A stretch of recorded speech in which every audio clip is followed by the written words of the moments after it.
Alright, ladies and gentlemen, welcome back to Dante's Inferno for play for the PS3, and this is Soul Tracker. And we're about to, I believe, we have already purchased our first upgrade, and that was in the unholy section, so we'll just go back here. And Dante is just moving forward. He is still on the surface of the earth, but essentially Dante's Inferno implies that he goes to hell. And that is Beatrice, lying there. Excuse me. So essentially, again, this is a God of War style game, so if you're interested in knowing about the different upgrades and stuff like that, I go through them fairly quickly, but I still give you enough time to read what's written on the screen there when I buy the upgrades, and so you'll know what upgrades we'll be getting. Beatrice statues. Use statues of Beatrice to save the progress of your game. Beautiful. And yes, as those are tutorials that just sort of pop up in the first few levels of the game. But essentially, this little 11-minute clip is from... I'm just fooling around here. But as you can tell, the graphics are pretty good. Again, you can see the storm there in the distance. Health. Use green fountains to restore your health. It's pretty neat. There's a redemption meter. If you didn't catch it from the last video, the redemption meter there shows up. But you'll get a tutorial of that a little later.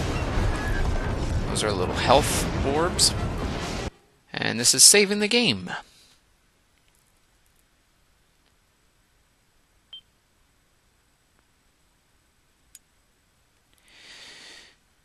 This game is pretty fast, but because the videos are about only 10 minutes each, it did take me quite a bit of videos, so hopefully you bear with me. There's probably going to be about 20 videos, but I'm not sure. Don't quote me on that.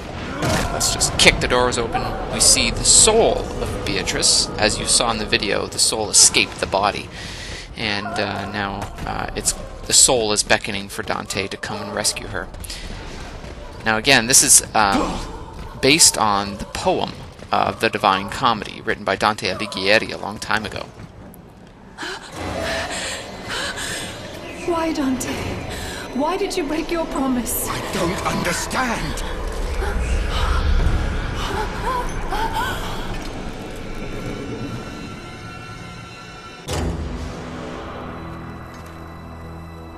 The beast has turned me back.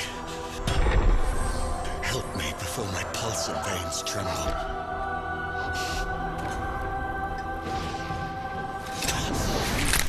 By all that is holy, I vow to forsake all pleasures of the flesh until I return from this noble crusade.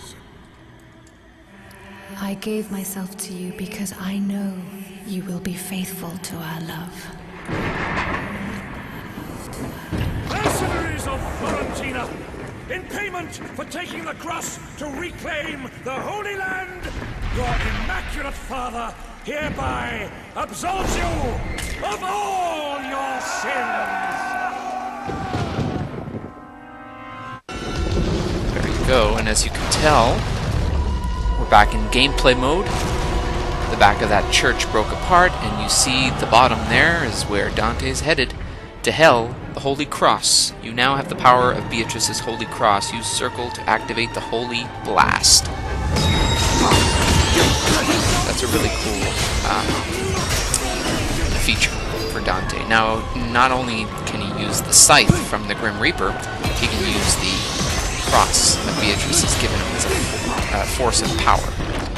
And you can, with the Holy upgrades, you can upgrade that. Absolve, press R2 to grab enemies, press square to punish, or circle to absolve.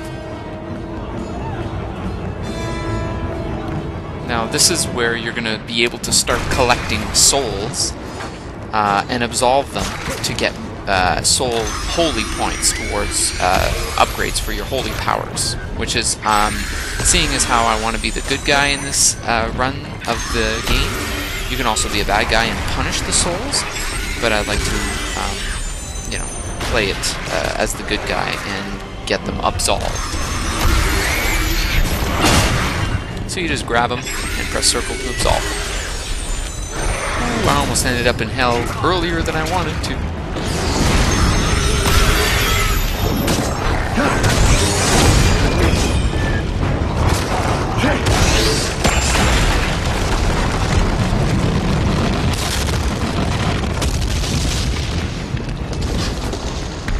Climb up the cross and oof, just in time.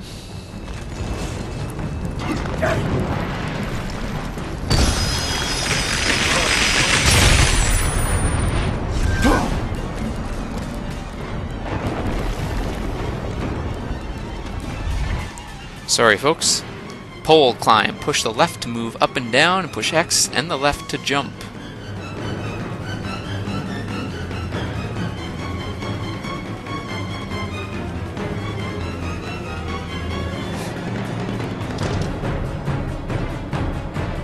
And hold R1 to slide down, which we won't do, because we want to show you how great of graphics Dante's Inferno is, actually. And now, all you're going to see now through the levels is Dante climbing down. Pole climb, dismount, push left down, and press X to hop down.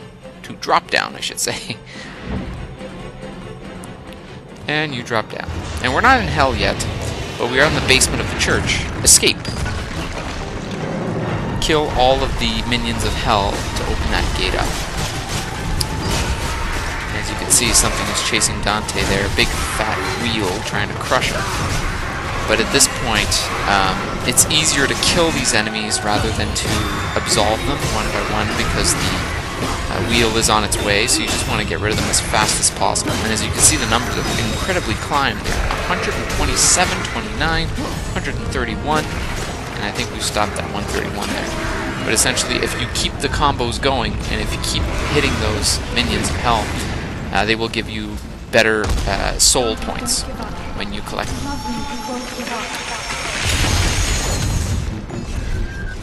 Those are souls too, in case you're wondering. The orange sort of fountains there. Hopping down. There's a cross that fell there too. These buggers are hard to see. They are flames, so it'll be hard to see and kill them unless you freeze them with the cross first. Once you freeze them with the cross, you're able to hit them with your scythe. But don't get you can't kill them with the cross. You can only hit them with the cross, and they sort of congeal into this lava mass, and then you can break them apart with the scythe. There we go. Cross is breaking apart.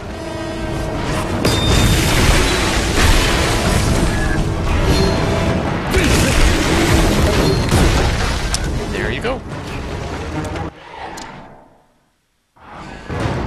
If you're wondering why I just hit pause there, it's because I was wondering if I could collect any souls enough to get an upgrade, but not yet. And let's just breeze through these minions of hell. Even though they're not in hell, they've risen to the surface of the earth to get at Dante. Because Dante has the Grim Reaper Scythe, he's able to harvest the souls of these undead. Redemption. When a redemption bar is full, press R1 and L1 to activate redemption.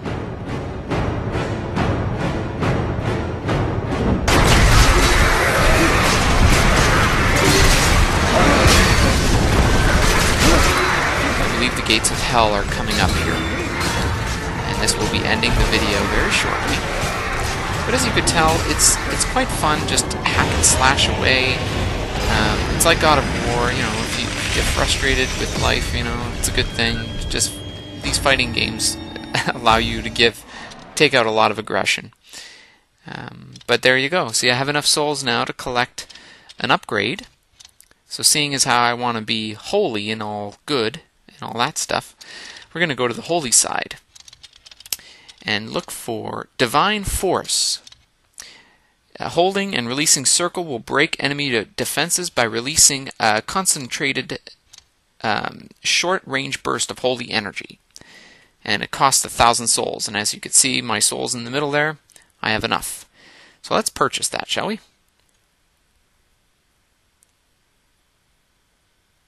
Anytime now. Yeah, sorry.